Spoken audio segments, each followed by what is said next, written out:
ہمارے قریبی لوگوں میں سے ایک آدمی میں واقعہ پیش آیا. وہ 71 سے پہلے مشرقی پاکستان کے اندر کام کرتا تھا. اس کے بڑے بڑے گیس اسٹیشن تھے. کروڑوں روپے کا مالک تھا، بلکہ اربوں کا مالک تھا. سینکڑوں کی تعداد میں اس کے گیس اسٹیشن تھے. اللہ کی شان دیکھیے، اتنا مال پیس والا تھا کہ اس کا ایک کام کرنے والا اس کے 2 لاکھ روپے چوری کر کے بھاگ گیا. اس نے اس کے خلاف کوئی ایکشن نہ لیا. کچھ عرصے کے بعد وہ پھر واپس آ گیا، رونے دھونے لگا، مجھ سے غلطی ہو گئی.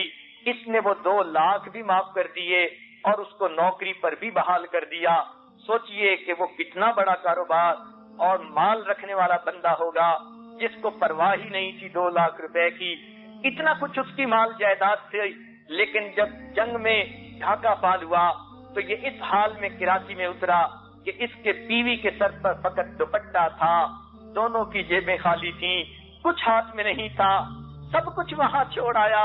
اب کراچی میں ان کے ایک بھائی تھے، ان کے گھر آ کر ٹھہرے. وہ خود یہ واقعہ سناتے تھے کہ جب میں آیا تو مجھے یقین نہیں آتا تھا کہ میں زندہ ہوں. میں کروڑوں اربوں پتی انسان اور آج ایک پیسہ بھی میرے پاس نہیں. میں کس سے مانگوں گا؟ میں کیسے زندگی گزاروں گا؟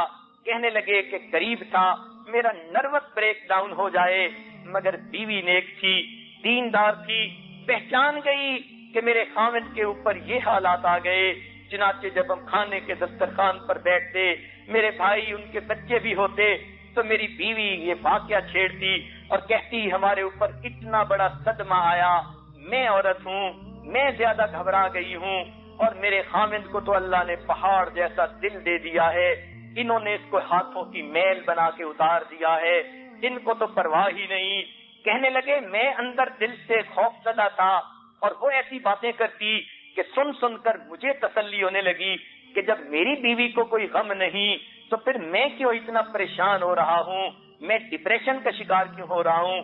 چنانچہ بیوی ایسی باتیں کرتی، ان کا تو دل بہت بڑا ہے، انہوں نے تو اتنے مال کو ہاتھوں کی میل سمجھ لیا ہے، ان کو تو اللہ نے پہلے بھی بہت دیا، وہی پروردگار ہے، اب ان کو یہاں بھی بہت دے دے گا. یہ تو قسمت کے بادشاہ ہیں، قسمت کے دھنی ہیں. جب اس نے ایسی ایسی باتیں کی تو کہنے لگے میری طبیعت بحال ہو گئی. میں نے مشورہ کیا، ہم نے بھائی سے ادھار لے کر ایک ٹرک خریدا اور اس کو کرائے پر چلانا شروع کر دیا. میں نے محنت کی، میرے مولا نے میری مدد کی. کہنے لگا 5 سال کے بعد سینکڑوں ٹرکوں کی کمپنی کا میں پھر مالک بن گیا. آج پھر اربوں پتی بن کر زندگی گزار رہا ہوں، مگر میں اپنی بیوی کا احسان کبھی نہیں اتار سکتا جس نے اس حالت میں بھی مجھے سنبھال لیا. تو سچی بات یہ ہے، عورتوں کے اندر اگر دین کا علم ہو اور دینداری ہو تو وہ پھر بڑے بڑے صدمے اپنے دلوں پہ برداشت کر جاتی ہیں.